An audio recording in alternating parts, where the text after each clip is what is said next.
AI have the power to make jobs more humane and more interesting. And it Yes. sounds weird, Yes. but it is true. AI can Right. free people's time from repetitive tasks to concentrate on more humane tasks. Hey. Hello, Alejandro. How are you? Hi, Ajus. Fine, thank you. And you? I'm very good. Very excited to talk to you about, the Equinox AI Lab and get your perspectives on, the future of artificial intelligence and even the present and past.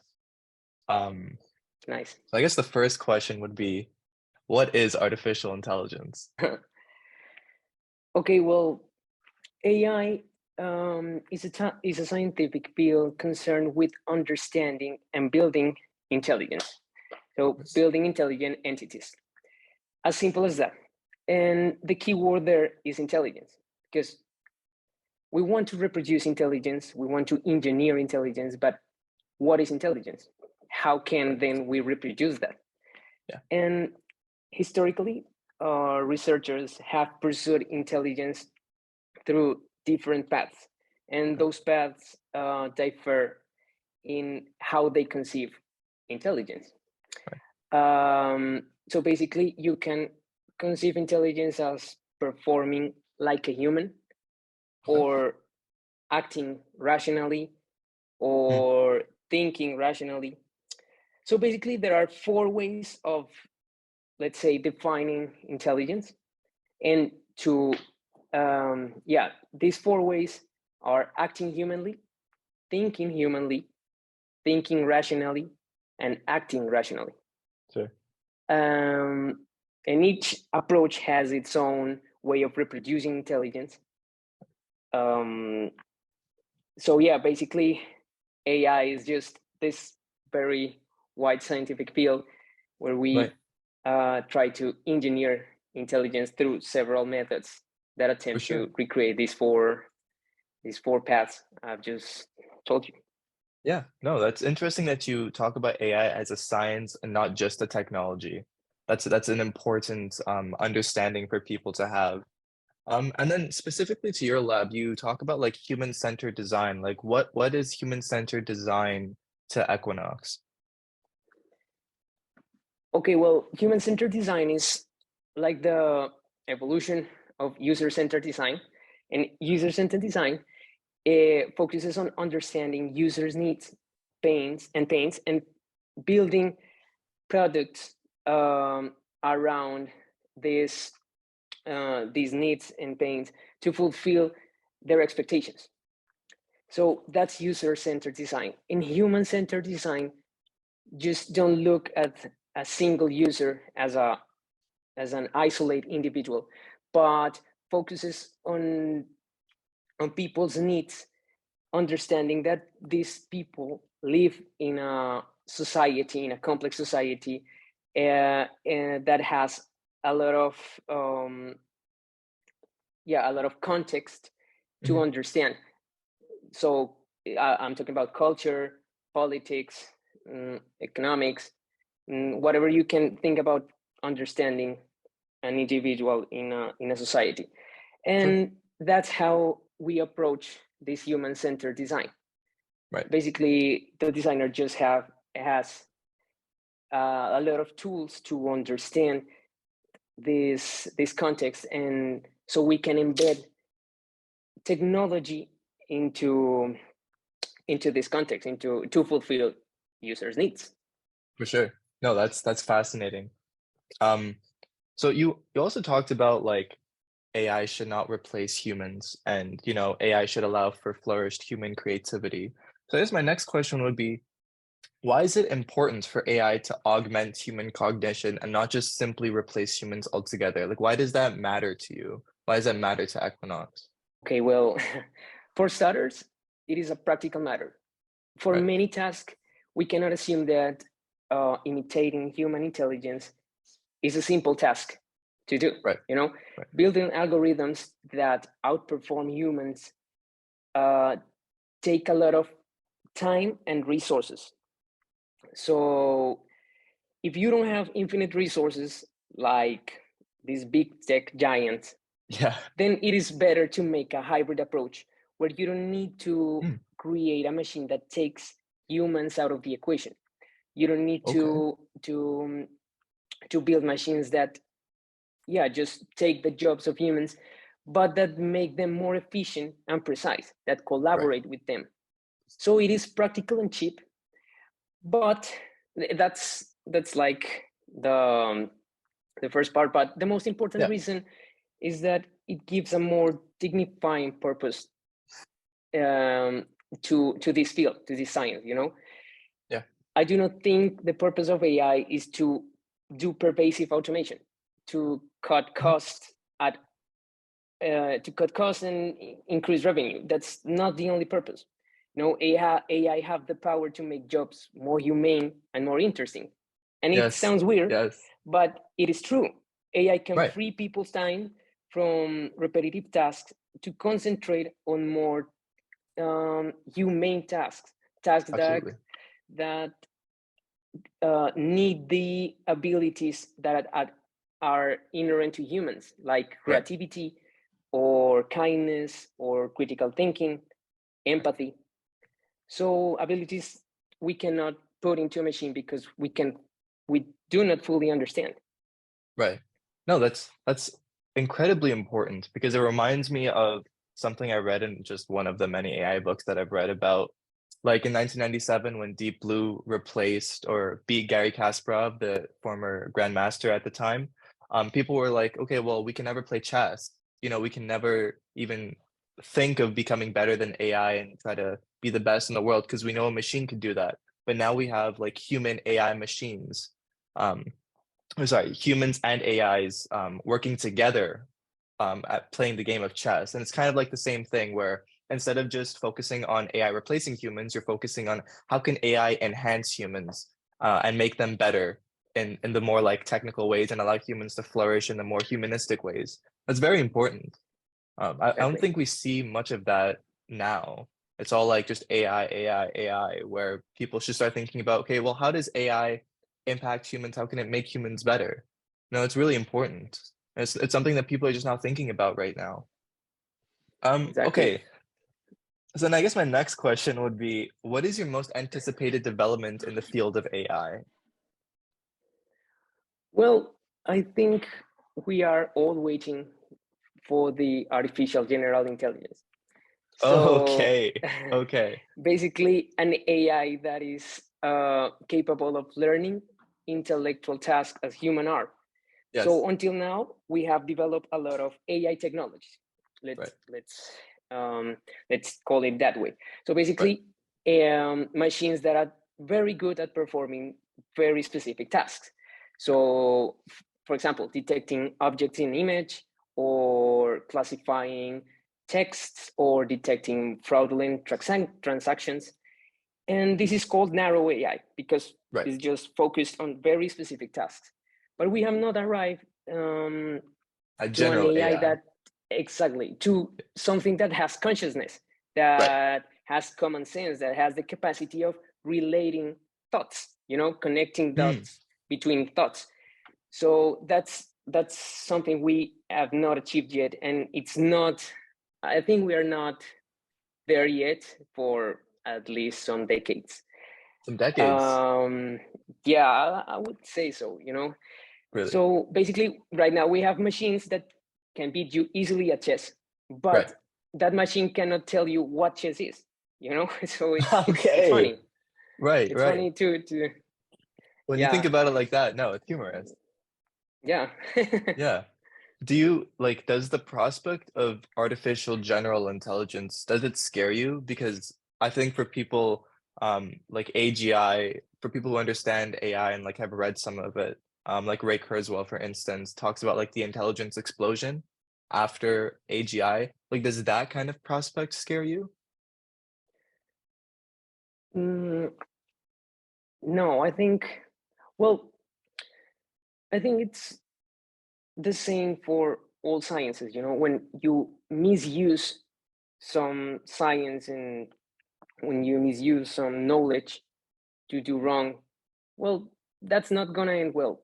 We have seen Mm, that nuclear weapons and many things in physics that turn out to be weapons. And with AI is the same thing.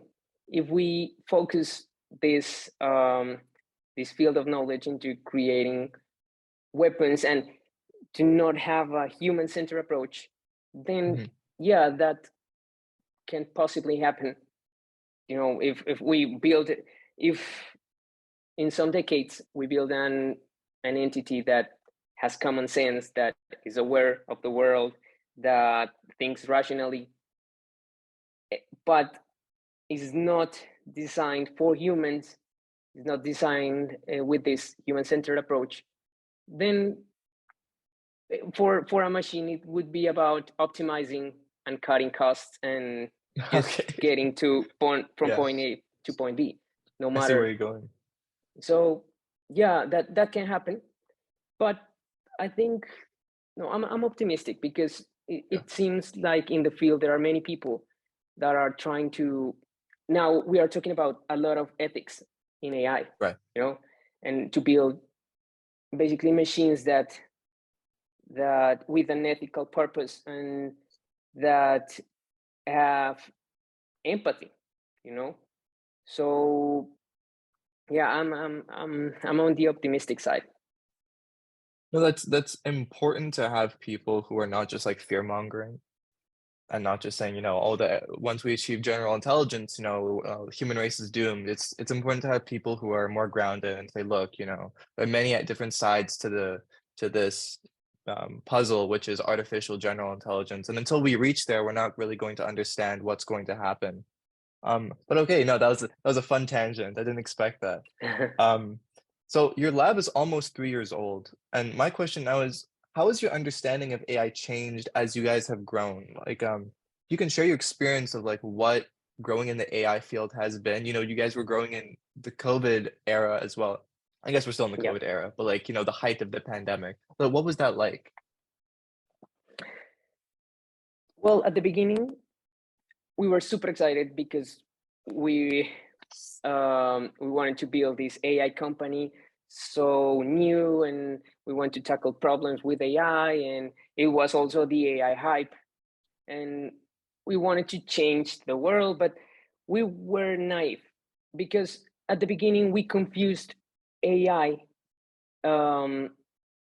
with AI technologies. You know, we Hmm, wanted to build a lot of AI solutions through machine learning approaches, use, right, using sophisticated algorithms to tackle problems, and and also we were in the hype of data-centric approaches. So basically, um, we just used a lot of fancy algorithms where you put a lot of data in and you get an outcome, an expected outcome, and the more data you have, the better your outcome is.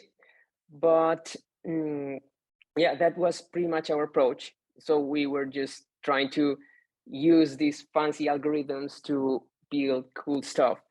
right, But really, the reality is that if you are not Google or IBM, for many problems, you don't have the data you want to solve the problem, you know? sure, And sure, after many projects, we realized that um, that AI was beyond that. That we started to perceive and understand AI as a science, and we discovered a broad idea of it, where data was not an inhibitor to have AI. Of course, hmm, if you have a lot of data, it makes your job very easy, you know. But um, this field of knowledge, I mean AI, was not born with a data-centric approach. So right, why are we complaining all the time about data? You know, sure, and we started to conceive the idea of building AI for a business as a collective effort of not just scientists, but designers, psychologists, software engineers, because it's not just about how you tackle a problem with an algorithm, but how you can involve your human knowledge, how can you involve ethics, the business, how can you uh, comprehend the context as a whole and build a solution, you know, for many solutions uh, with the best algorithms we could find, we couldn't have very good results. But when we embedded UX design or behavioral science or software engineers to perform certain tasks into the whole solution, we got better results. Interesting. Interesting. And it's, I mean, you blew my mind when you said AI was not born with a data-centric approach. It's like, how do we get here? And like, when you think of AI, you just immediately think of data, where, Exactly. I mean, at the beginning, you said that AI, the focus is to build intelligence, to build intelligent entities. So, that's, my mind is a little confuzzled right now. But anyway, we'll move on. I guess my last question would be, what advice would you give to someone maybe who is a Gen Z, maybe who's eventually a Gen Alpha, who is interested in, getting into the AI field but doesn't know where to start? Well, first things first, don't go with the hype. There's a lot of misinformation in the internet about what's AI and what AI is capable of. So there's a lot of misconception there. So first, you need to understand the basics of AI. So I would advise content where you can get insight into the philosophy behind AI. So the purpose of AI as a science, So like you said, it's not about data. So how is everyone talking about machine learning, but AI was born with another purpose and is about another thing, not data, Not data. And I would advise, I mean, there's this great lecture from MIT given by a very respected researcher called Lex Freeman about Yeah, artificial general intelligence. And he is love very Lex. famous. Yeah, he's very, very known. And he basically is an impressive lecture with he brings a lot of respected scientists and researchers to talk about artificial general intelligence and all the aspects regarding the scientific part, the engineering part, the ethics. And so it's a very broad view of what artificial intelligence really is and the efforts that we are making today to get there. And yeah, you can find it in YouTube, and it's all the lectures, and is not a technical lecture. You don't see. Well, I haven't seen all the lectures, all the lectures, but there's not a single equation so far.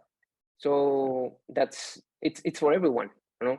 He just sits and talks about something, or brings someone to talk about something about artificial general intelligence. So that would be my first advice. Then if you want to dive deeper into the business application stuff or the technical stuff, I would suggest following Andrew Senji's work. He is also a very respected and well-known scientist. He has made a lot of great contribution to democratize AI knowledge. And his company, Deep Learning AI, has released some courses that goes from beginners to very advanced scientists to teach technical stuff and to teach what a business person should know about AI to optimize business. And I think, my last piece of advice is to research into, if you really want to do AI is not just about data science or AI science or computer science. You can, there are many different approaches to building intelligent agents, as I told you, from the psychologists to the engineers. There's a lot of works there that are not just from computer science. You don't need just to be a data scientist. Nowadays, many fields are involved in building AI solutions, and many are related to humanities. And so I would advise that if you really want to build artificial intelligence from your field, I think there's a lot of field there to explore. Yeah, no, So it's the I guess the way you put it is like start with like the non-technical stuff and see if you're in love with the philosophy of it and like the exactly. history of it, and then dive into the technicalities because that's like equally, if not even more important, like how to build the intelligent entities. Um, Yeah, yeah, no, this was a great conversation. That's all the questions I have for you. Um, I think your lab is doing fantastic work, and this was a really fun podcast to explore your mind. You know, you guys are so advanced but still so young. So I'm excited to see where you grow and how fast you grow. And, I hope that we can talk, later next year or when you guys have some big developments and, catch up. That'll be fun. yeah, of course. It would be lovely to meet again. Okay, absolutely. Thank you so much, Alejandro. Thank you very much, Ajush. Thanks for listening to the Gen Z Diplomat podcast. To support it, please subscribe to us on YouTube, check us out on TikTok and Instagram, and add us to your favorite podcatcher. I'll leave a link to all of Equinox AI's social links below. As always, I firmly believe that the more we talk about what future we want, the more likely we are to build a future that we need. Thank you so much for listening today, and I hope to see you next time.